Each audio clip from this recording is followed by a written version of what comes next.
Hello, my little cupcakes. I have a great story for you. I'm going to read the words and then show you the pictures. The name of this book is Away with Wild Things. Hope you like it.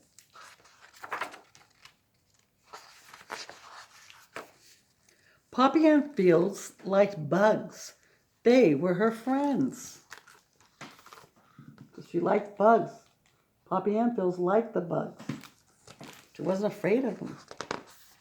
She sat among the wildflowers, listening patiently to the cicada's newest sympathy. She coaxed the shy roly-poly out of her shell. When the ants marched over her, Poppy let them. Even though she was ticklish, she recognized the spider mama's weaving for what it was. Magnificent art. So she wasn't afraid of the ants, the spiders, cicadas, roly-polies, any bug. She wasn't afraid. She liked them. She spent long afternoons talking with ladybugs about shapes and colors and the heights of flowers. But when people came around, Poppy preferred to disappear into the background. At parties, she hid in stripes. So she loved ladybugs, but when she saw people, she felt shy and she hid. She was shy. She was nervous. There we go.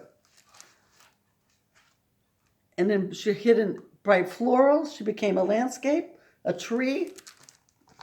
So she just hid. When people came around, Poppy hid wherever she could.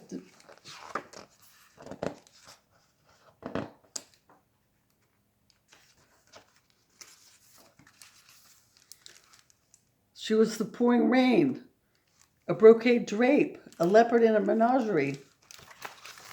So she hid wherever she could not to have to deal with people.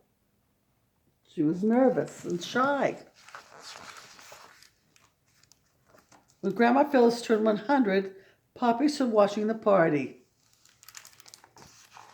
See if you can see Poppy. I saw you right over here. She's watching the party but not involved. She's watching everyone hang around. Guests milled about, coming together to hug and shake hands. Some people danced. Children ran. They looked like colorful leaves falling into each other, then drifting apart. So she was watching from the sidelines what people were doing. She compared them to leaves.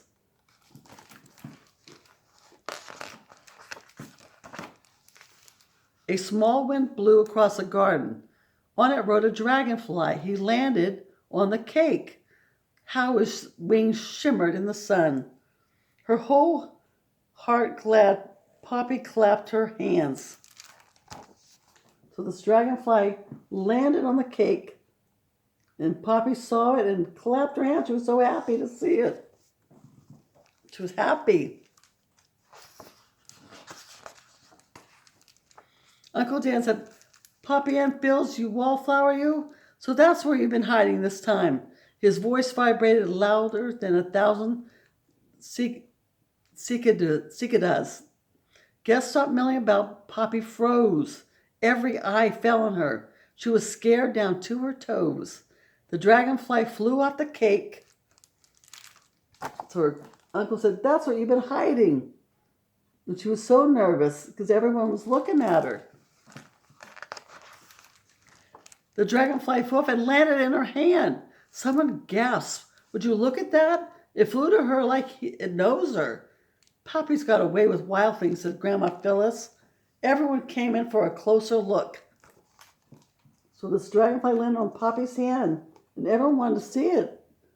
And even her grandma said, Poppy's got a thing with wild things." Poppy's feet refused to move. She would have liked to run to the trees beyond the garden. She wished the people would all turn away and leave her alone. She couldn't look at them. So she looked at the dragonfly, soft and fragile in her hands. So the people were looking at her and she felt shy, but instead of looking at them, she looked at the dragonfly, soft and fragile in her hands.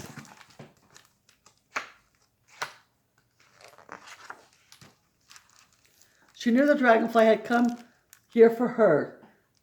The cicada symphony swelled among the trees. The wind lifted her hair, cooled her face. She breathed. So she felt like the dragonfly came just to see her. And the sound of the cicadas made her feel comfortable. The wind blew her hair. The scientific name is Anisophatera, says Poppy softly but clearly. So she's holding the dragonfly up and saying that the scientific name is Anisophatera. And everyone's enjoying it. The grandmother, everybody. She's showing them how she's not afraid of the dragonfly. You wildflower, you, whispered Grandma Phyllis. The small wind still blew. Poppy knew she was not a wallflower. Leaves and wings fluttered to the beat of her heart. No, not a wallflower. With Grandma Phyllis giving her, calling her a wildflower, not a wallflower, a wildflower. Poppy was a wildflower.